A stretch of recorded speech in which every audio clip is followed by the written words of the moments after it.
हम अच्छी स्थिति में परमात्मा के दर्शन तो कर सकते हैं, पर बुरी स्थिति में परमात्मा का हाथ नहीं देख पाते। तो यदि अच्छी स्थिति परमात्मा की देन है तो बुरी किसकी देन है? वो भी परमात्मा की है। अच्छे लोग परमात्मा का स्वरूप है तो बुरे लोग किसके हैं? वो भी तो उसी के हैं ना। जिस दिन आपकी दृष्टि और आपकी वृत्ति परमात्मा के अलावा किसी और चीज को देखेगी नहीं ना, उस दिन इस दुनिया ने पूरे त्रिलोकी में आपको कोई दुखी और आपका कोई अनिष्ट नहीं कर सकेगा।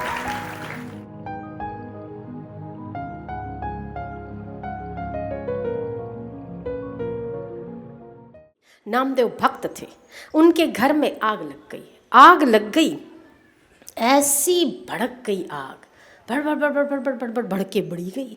उसमें सब कुछ जलने को, मतलब अग्नि देवता इतने प्रज्वलित थे कि घर बचे ज नहीं, इतनी आग लगी। और नामदेव प्रसन्न चित्त से उसको हाथ जोड़े खड़े। लोगों के हाव गांडो थी गयो, पागल हो गया है, वो अग्नि जल रही है तो फायर ब्रिगेड को बुलाने की बजाय नामदेव क्या करते हैं? नामदेव ने क्या किया कि अग्नि जैसे जैसे प्रज्वलित हो रही थी, देख रहे थे कि ये जल रहा है, वो जल रहा है, वो जल रहा है। पधारो महाराज, पधारो, आज इस रूप में पधारे, पधारो महाराज। अग्नि जलती रही और जो बचा खुचा सामान है जो नहीं जला था, नामदेव ने पकड़ के उसमें होमवा मांड्या। आले, ओ मेरे नाथ, इसको भी स्वीकार कर, ये भी तो तेरा है ना, ये क्यों छोड़ के जा रहा है? अरे लाला, घी पड़ा था डाल दिया, अनाज पड़ा था डाल दिया, और जितनी भी सामग्रियां जलने से बच गई थी वो सारी अग्नि में डाल दी। आओ कर्यु एटले उस अग्नि की एक ज्वाला में से भगवान विट्ठल प्रकट हो गए। रह नहीं पाए, रह नहीं पाए। नामदेव, ऐ नामो, इतना प्यार से कौन बुला रहा है? ओ हो, प्रकट हो गए साक्षात। नामदेव, एक बात तो बता, मेरा कोमल स्वरूप है, लोग मुझे हमेशा अच्छे में ही देखना चाहते हैं। एक तू है कि इतनी तीक्ष्ण ज्वालाओं में भी तूने मुझे देखा, मैं रह नहीं पाया, और तू मुझे ऊपर से घी डाल रहा है ताकि आग और प्रज्वलित हो। बोले प्रभु, मेरे घर में आपके अलावा और कौन प्रवेश कर सकता है? यदि आप जल में वास करते हैं तो अग्नि में किसका वास है? आप ही का तो है। नामदेव, नामदेव, किसका वास है? बड़ी प्रसन्नता से उस नामदेव को निहारते रहे। कौन? जगन्नाथ विट्ठल भगवान खुद होम रहे। घी डाल दिया, अनाज डाल दिया। परमात्मन, ये बचा हुआ था, ये भी ले लो, स्वीकार करो, मेरा प्रसाद स्वीकार करो महाराज। विट्ठल भगवान रह नहीं पाए। आखिर पूछते हैं ना, तो नामदेव यही कहते हैं कि आपके अलावा मेरे घर में कौन प्रविष्ट हो सकता है? क्या आप जल में ही हो? केवल क्या आपकी सुंदर ही रूप है? क्या तीक्ष्ण ज्वालाएं आपकी नहीं? प्रभु स्वीकार करो। नामदेव, तेरे जैसे भक्तों के बिना तो मैं स्वयं भी नहीं रह सकता हूँ, प्रकट हुए बिना। क्या उसके नामदेव के सारे जीवन की भक्ति सफल हो गई केवल उस एक क्षण उस होम में डालने पर?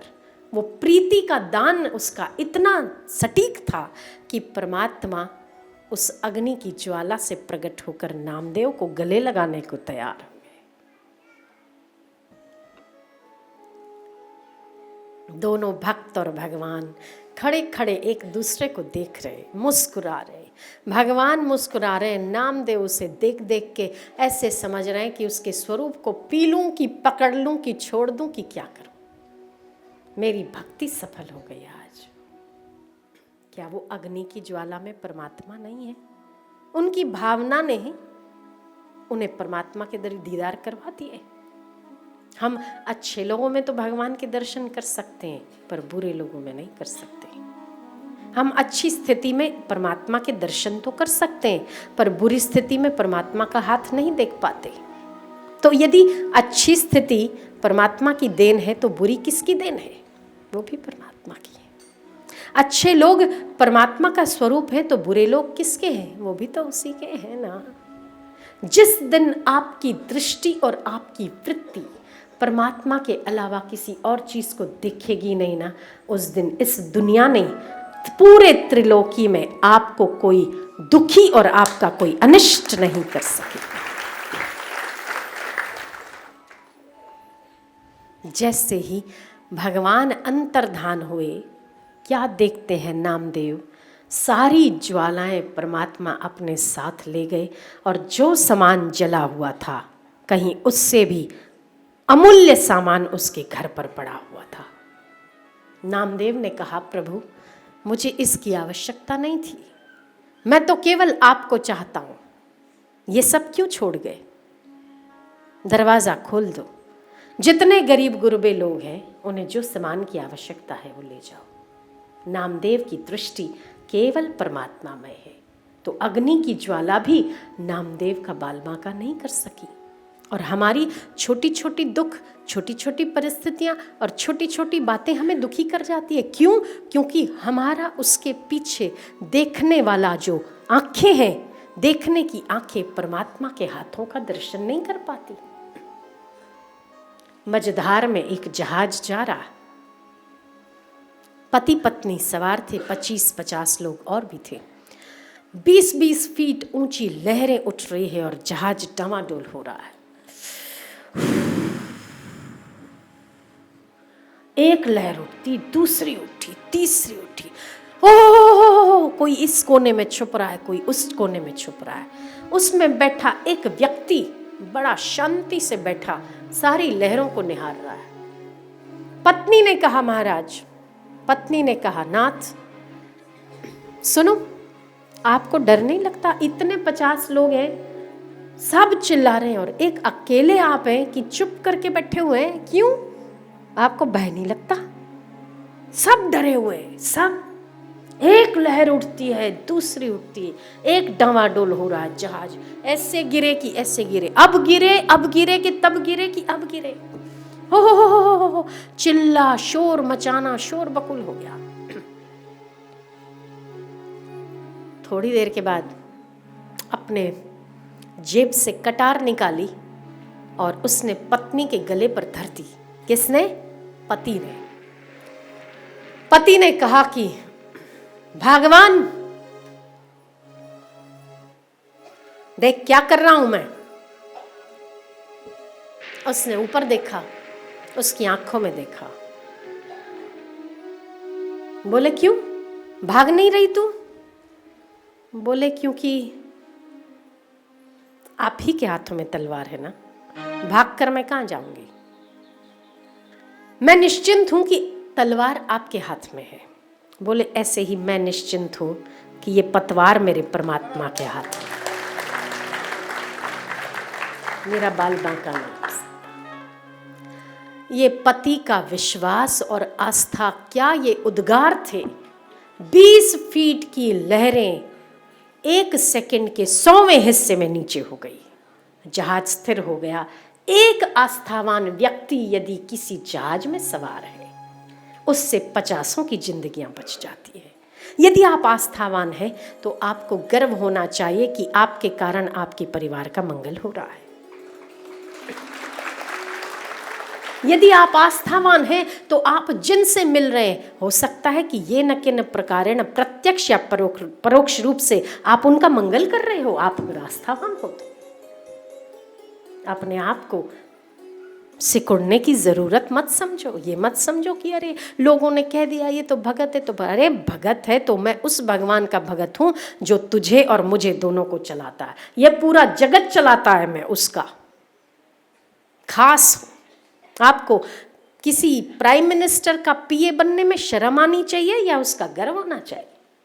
इतने इतने पीएम और सीएम जहां जहां से बन बन कर मिट जाते, वो परमात्मा में आपकी आस्था है और उसके आप अपने और वो आपका अपना है, उस बात का आपको गर्व होना चाहिए। एक नियम बना लो, हर रोज सत्संग का श्रवण किए बिना भोजन नहीं करोगे। एक ही नियम, और उसको प्राणपण से आखिरी दम तक पूरा करो। सत्संग सुनने का बहुत फायदा है। भगवान राम जी अपने अयोध्या में अपने राज्यकाल के दौरान 13 वर्ष तक सत्संग के लिए उन्होंने समय निकाला, और भगवान शिव जी को कहा कि आप मेरे राज्य वालों को, राज्यवासियों को, मेरी प्रजा को सत्संग का उपदेश, ज्ञान का उपदेश करो। सत्संग बहुत आवश्यक अंग है। सत्संग जरूर दुखों को नहीं मिटाता, पर दुखों को कम करने का छाता जरूर हो सकता है। आप कहीं जाते हो और पूरी धरती पर कांटे मिलेंगे आपको, तो पूरी धरती मखमल के गद्दों से नहीं ढक सकते, पर अपने पैर में जूती तो पहन सकते हो। ऐसे ही सत्संग से पूरे विश्व में से दुख निर्मूल नहीं हो सकते, पर आपके पैरों में से सत्संग की जूती तो पहनाई जा सकती है ना। इसीलिए सत्संग का आदर करना सीखो, और मेरी बात को ध्यान रखो। कोई भी परिस्थिति आए, उस प्रत्येक परिस्थिति में परमात्मा के हाथों का दर्शन अगर करना सीख जाओगे ना, तो आपको वही दुख की परिस्थिति सुख में परिवर्तित हुए बिना नहीं रह सकती। क्या था, मीरा जी को विष दिया था ना, था तो विष, पर उसके पीछे उसने दर्शन किसका किया? अमृत का। तो विष भी उसके लिए अमृत हो गया। भावना आपकी क्या है? न काष्ठे विद्यते देवो, देवता लकड़ी में निवास नहीं करते, देवता पत्थर की मूर्ति में नहीं रहते। यादृशी भावना यस्य सिद्धिर्भवति तादृशी। जहां आपकी भावना प्रबल है, भावो ही बलम बलम, भाव ही बलवान है। एक भजन भी है ना, राम नाम राम नाम राम नाम लीजिए, जाहि विधि राखे राम ताहि विधि रही है। मुख में हो राम नाम, राम सेवा हाथ में, तू अकेला नाही प्यारे, राम तेरे साथ में। धन्यवाद निर्विवाद, राम राम कहिए, जाहि विधि राखे राम ताहि विधि रही है। तो आप निश्चय करो, परमात्मा आपका अहित नहीं कर सकते। जो नामदेव ने तीक्ष्ण ज्वालाओं में राम जी के दर्शन किए, वही आपको भी हो सकते हैं। कब? जब आप उसमें परमात्मा के दर्शन कर सकोगे तब। तो जो कुछ भी आपको प्राप्त होता है, सब में परमात्मा प्रत्येक वस्तु, व्यक्ति, घटना, संयोग वियोग, सुख दुख, निंदा स्तुति, मान अपमान, ये तो प्रारब्ध के अनुसार आएगा और जाएगा। मारू कयूज थवू જોઈએ એ જ ઉપાધિ છે, બીજી કોઈ ઉપાધિ જ નથી। मैं कયું એમ ન થયું એટલે દુઃખ થયું। दुनिया में कोई किसी को दुख नहीं देता, पर अपनी मान्यता ही अपने को दुखी करती है। अगर आप शांत रहना चाहते हो, अगर आप सुखी रहना चाहते हो, तो दूसरों को सुखी बना दो, आप सुखी हो जाओगे। आप किसी को चंदन का लेप लगाते हो, तो चंदन का लेप भले उस पर लगाते हो, पर चंदन के खुशबू तो आपके हाथों में भी रह जाती है ना। तो आप किसी को सुखी करते हो, तो वो सुख के क्षण आपके पास भी तो रह जाते हैं ना। तो जब जब आप परेशान हो, जब जब आप दुखी हो, जब जब आप कष्ट में हो, किसी और को मुस्कुराता हुआ देखो, किसी और को मुस्कुराने की वजह बन जाओ, आप खुद ही मुस्कुरा दोगे। क्योंकि यही सिद्धांत काम करता है। हमारा वेदांत कहता है कि प्रत्येक स्थिति में, प्रत्येक व्यक्ति में, प्रत्येक मनुष्य में परमात्मा के दर्शन करो, तो आपके ऊपर परमात्मा की प्रसन्नता ना हो, ऐसा हो नहीं सकता। आप स्वयं परमात्मामय हो जाओगे अगर आप किसी और में परमात्मा के दर्शन करते हो। तो यदि आप किसी और में भगवत भाव करके उसकी सेवा कर लेते हो, उसे खुश कर लेते हो, उसे प्रसन्न कर लेते हो, उसे धर्म के मार्ग पर लगा लेते हो, तो आप देखोगे जो आपको चैन और सुख मिलता है, वो शायद आप अपने लिए सब कुछ कर लेने पर भी उतने सुखी नहीं हो पाओगे जितना सुखी आप किसी और को करके हो सकते हो। क्योंकि परमात्मा है ना, उसमें ईश्वर है ना। तो प्रत्येक व्यक्ति, वस्तु, घटना में परमात्मा के दर्शन करो नामदेव की तरह, तब कोई भी स्थिति आपका बुरा नहीं कर सकती।